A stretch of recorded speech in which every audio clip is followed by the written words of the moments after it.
hidayah itu milik Allah, semata-mata milik Allah. Ketika Allah sudah tentukan hidayah itu jatuh pada seseorang, dan Allah yang paling tahu siapa yang mau menerima hidayah itu, ya udah nggak ada manusia yang bisa menghalangi gitu. Makin kesini alhamdulillahnya saya makin jatuh cinta sih sama Islam, sama Quran gitu, sama Rasulullah gitu. Ya walaupun saya nggak pernah kenal, nggak pernah lihat ya, sampai saya kadang batin gitu, Rasulullah kenal aku nggak ya? Assalamualaikum warahmatullahi wabarakatuh, Dokter Karissa. Waalaikumsalam warahmatullahi wabarakatuh. Sehat dok? Sehat, alhamdulillah. Jadi begini sahabat rukun, dok, kenapa saya memanggil Dokter Karissa itu sebagai dengan titel dokter? Karena dokter sendiri mempunyai background sebagai dokter gigi ya dok ya. Kalau boleh tahu prakteknya di mana dok? Saya praktek di rumah aja karena pagi saya ASN ya di Suku Dinas Kesehatan Jakarta Barat. Kita langsung masuk aja nih ya dok ya. Aku tuh kepo banget sama dokter. Jadi udah beberapa kali nih nonton video YouTube dokter yang view-nya tuh sampai juta-jutaan. Jadi saya mau tanya, apa sih yang membuat dokter memutuskan untuk mu'alaf? Iya, sebenarnya saya nggak pernah mengira perjalanan hidup saya dibawa ke sini ya gitu.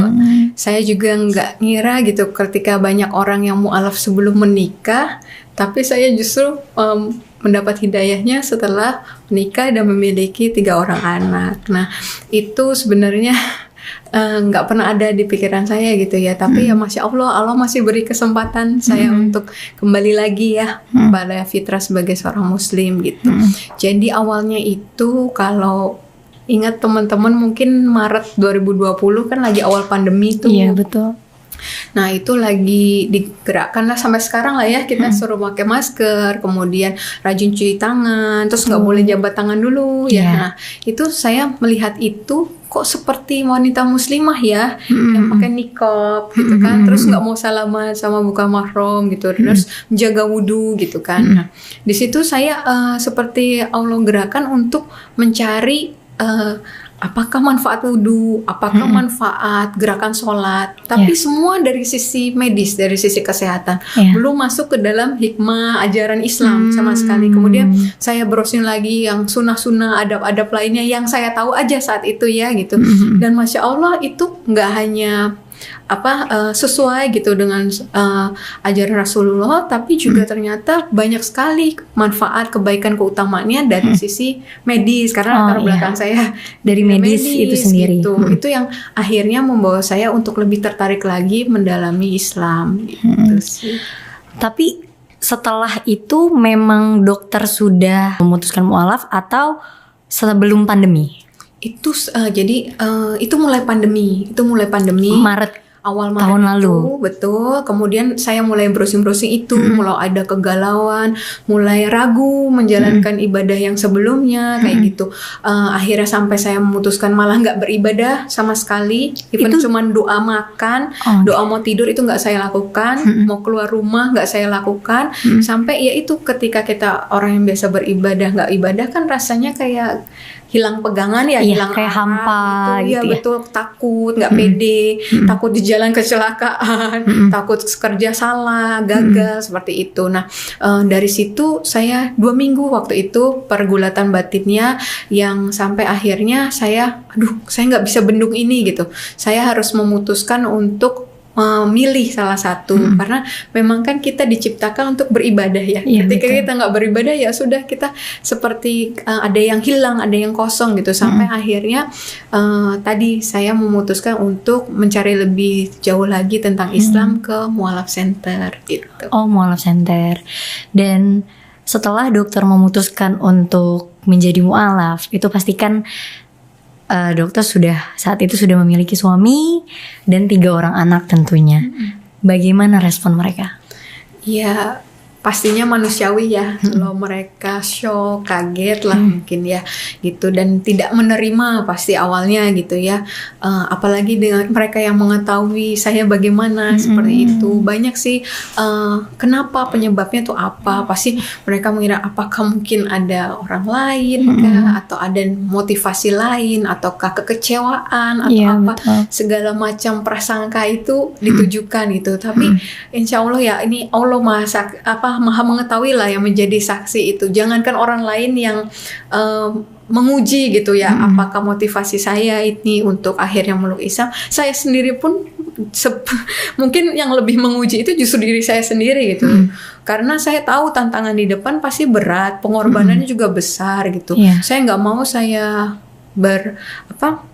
memeluk agama Islam ini kemudian saya nanti balik lagi atau bagaimana seperti itu kan, nggak bisa dipermainkan seperti itu kan ya. Dan itu pasti saya harus ada keyakinan yang kuat sekali dan harus ada motivasi yang benar gitu ya, motivasi yang benar-benar didasari oleh sesuatu yang lebih kuat dari sekedar tadi hal-hal lahiriah, hal-hal duniawi yang mungkin dituduh untuk meningkatkan karir dan sebagainya. Itu sebenarnya nggak ngaruh sih kalau di dunia saya, itu nggak ngaruh itu.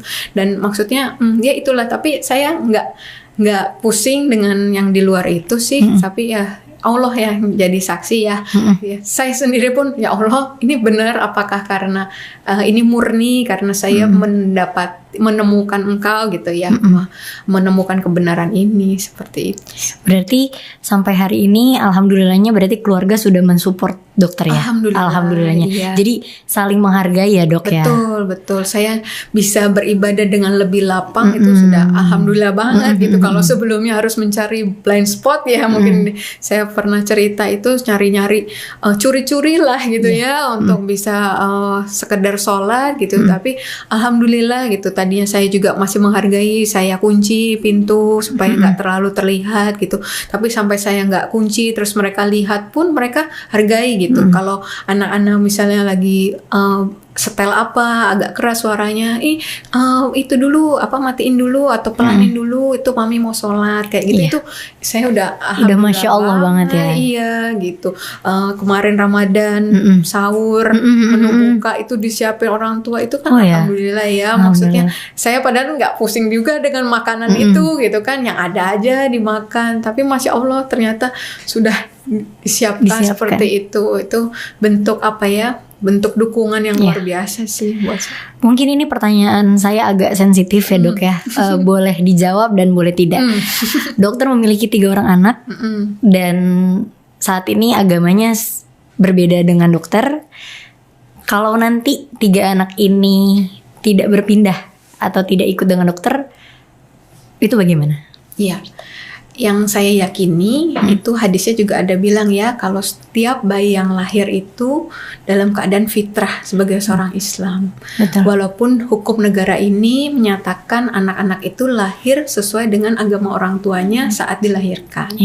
Itu sebenarnya semua orang lah pasti kalau yang nemuin kebenaran rasanya ingin bawa semua orang tuh mengenal kebenaran ini, ikut sama kita lah dengan yang benar gitu. Tapi saya rasa Islam itu beda. Islam itu tidak ada paksaan dalam meluk Islam. Islam itu lakum dinukum waliyadin. Lalu saya akhirnya bisa ridho, bisa ikhlas, bisa nggak insecure ketika anak saya pun tetap mempelajari kitab yang mereka pelajari selama ini gitu, karena saya yakin hidayah itu milik Allah, semata-mata milik Allah. Ketika Allah sudah tentukan hidayah itu jatuh pada seseorang dan Allah yang paling tahu siapa yang mau menerima hidayah itu, ya udah nggak ada manusia yang bisa menghalangi gitu. Sebaliknya gimana pun dijaga supaya mungkin nggak bisa mengenal Islam, kalau Allah mau dapat hidayah juga nggak ada yang bisa itu. Jadi saya sampai pada posisi adalah saya hanya bisa berdoa yang saya lakukan. Saya hanya bisa menjadi teladan gimana jadi Al-Quran yang berjalan. Mungkin mereka nggak bisa baca Quran, tapi semoga bisa mereka ya tetap pada fitrahnya. Sebelum akil balik, mereka kan akan tetap dalam fitrahnya ini. Ya saya itu sih pada posisi itu Mbak gitu.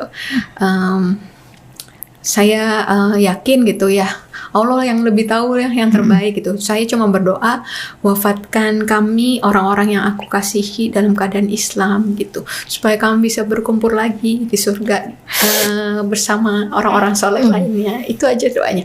Kan yang dihitung kan terakhir ya Mbak. Mau gimana pun proses di depan, ya sekarang saya seperti ini, saya nggak tahu juga apakah sampai akhir saat nafas ini habis, apa saya masih dalam keadaan muslim, tapi saya minta Allah kasih saya juga orang-orang yang saya kasih gitu untuk bisa kembali gitu ya dalam fitrah seorang Islam gitu. Aduh, kenapa saya nangis ya?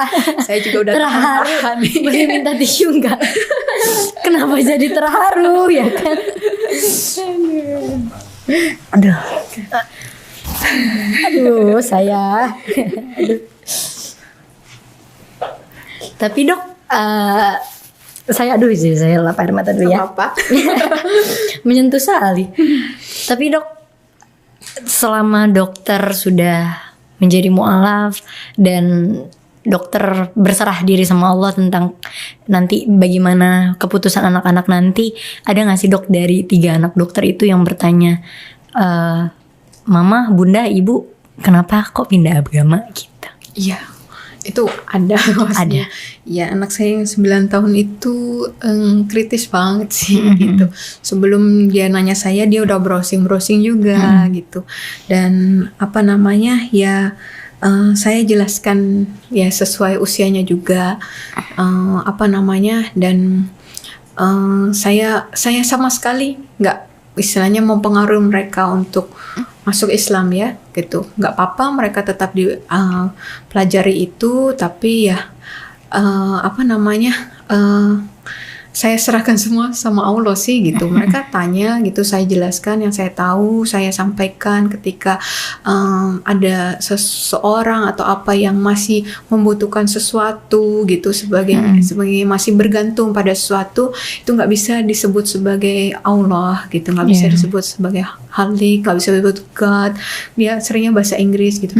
Tapi apa namanya, itu masih dibilang makhluk seperti itu. Kemudian ketika apa namanya, mereka suka, apa itu Mami, suara azan misalnya seperti itu gitu kan, itu juga saya sampaikan, iya itu buat reminder kalau kita supaya 24/7 kita remember God gitu, connecting to God. Saya bilang gitu ke anak-anak gitu, itu 24/7 loh, around the world ya, kita dengar itu gitu, karena itu waktunya beda-beda gitu. Terus ya itu sih lebih ke gitu, tapi nggak ada sama sekali saya arahkan untuk itu. Semoga ya kalau terus terang memang ada yang kirim buku, kirim pakaian muslimah buat anak-anak saya, itu saya terima kasih banget, tapi saya juga masih keep itu dalam satu kontainer gitu, sampai satu saatnya memang mereka yang minta itu, ya alhamdulillah gitu. Mereka udah kenal aurat gitu. Kalau kakaknya belum pakai baju, udah adiknya yang laki, kakak pakai baju itu aurat gitu. Itu udah alhamdulillah menurut saya gitu. Saya padahal nggak sampai seperti itu mengajarkan ini, tapi apa namanya ya, mungkin mereka nilai, mereka melihat seperti itu sih. Alhamdulillahnya seperti itu. Dan apa yang sudah dokter temukan setelah menjadi mu'alaf di dalam Islam? Iya, makin kesini alhamdulillah ya, saya itu gak pernah mikirnya tuh yang jauh banget gitu. Setiap ditanya rencananya mau apa, gak tahu, gelap gitu ya. Bener-bener cuma berserah sama Allah, husnuzon billah gitu ya, berprasangka baik sama Allah gitu.